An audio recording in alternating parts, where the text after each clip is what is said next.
I'm Dr. Sri, I'm a board certified family medicine and sports medicine doctor. In my role as a team physician, I care for athletes with type 1 diabetes and I help to manage their blood sugar levels and at the same time help to maximize their sports performance in close collaboration with their endocrinologist.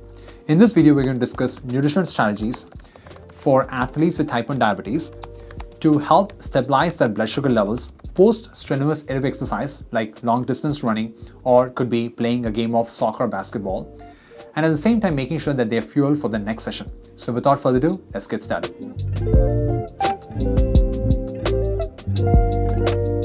So before we delve into this topic, let's understand how our blood sugar stays stable during and after exercise in normal subjects without diabetes. So aerobic exercise, also called as cardiovascular exercise, they can be performed at various intensities.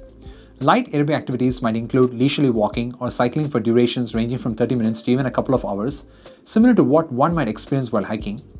Moderate intense exercises include brisk walking or more strenuous hiking, or for some fit individuals it could be just jogging.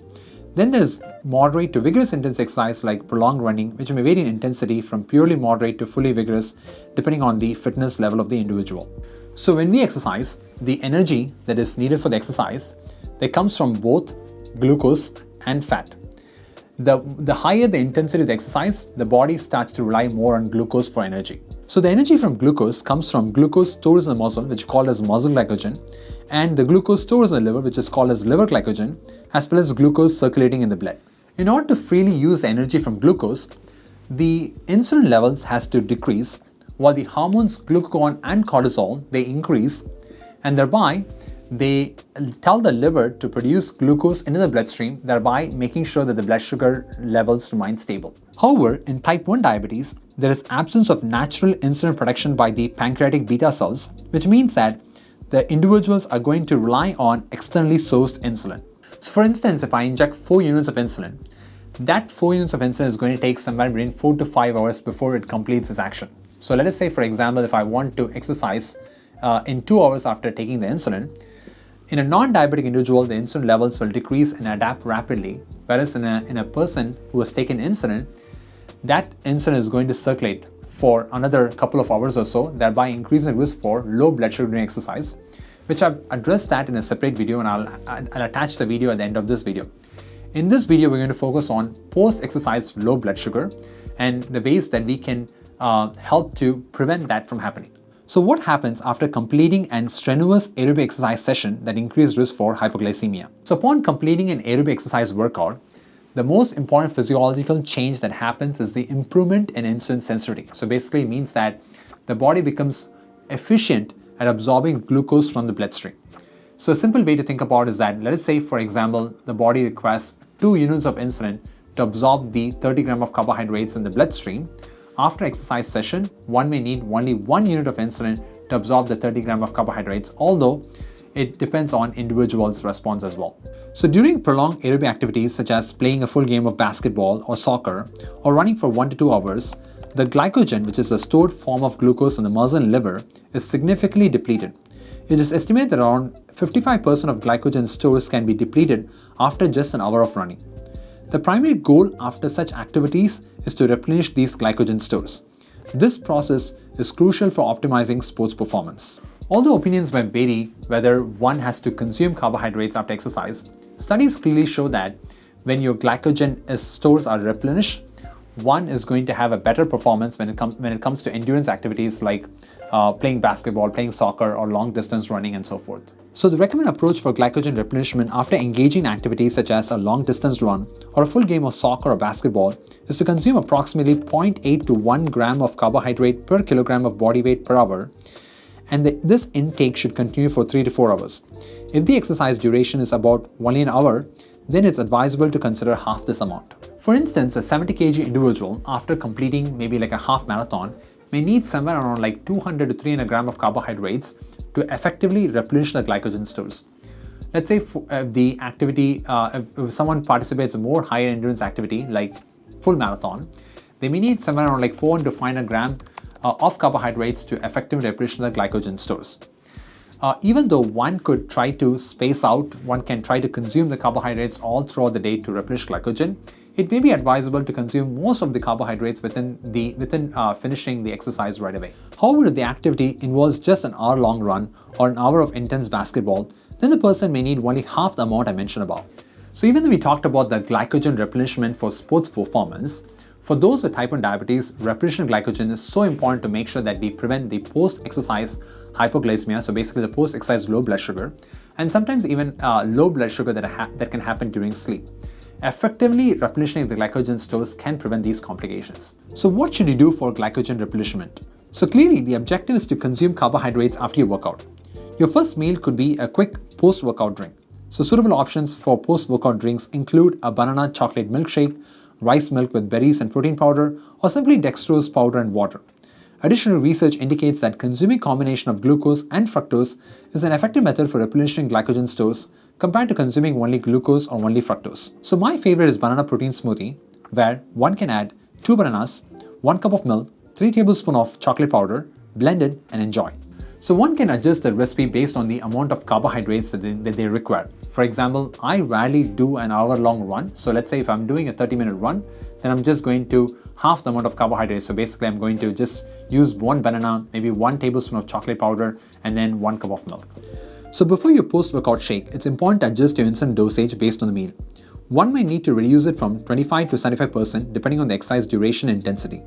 And this requires a trial and error approach. So you can always start with a 50% reduction and then closely monitor your blood sugar response and then decide between either you need to decrease by 25% or 75%. So let's say, for example, I do a half marathon in the morning, then I might sometimes need a 50% reduction for the first meal and then a 25% reduction for the consecutive meals after that.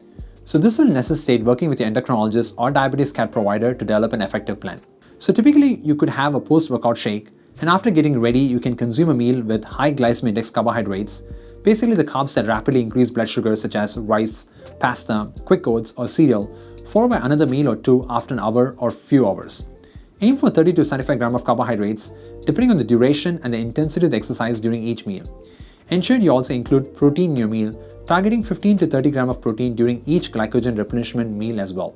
It's also important to reduce the basal insulin dose, so basically the insulin that you take one time during the day. So it could be Lantus or it could be Levemir. So usually I tell my patients to adjust the basal insulin only if the activity is going to last for more than 60 minutes or so. So let's say someone is planning a long duration aerobic workout like marathon during the day, and they take their basal insulin on the previous night.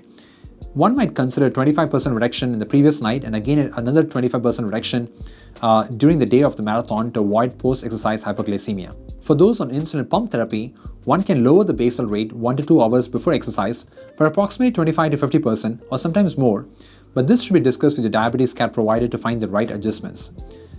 Despite this reduction, one might still experience low blood sugar, so it's crucial to always have a snack with you. So is there any other way to stabilize blood sugar after exercise and avoid an immediate crash from low blood sugar?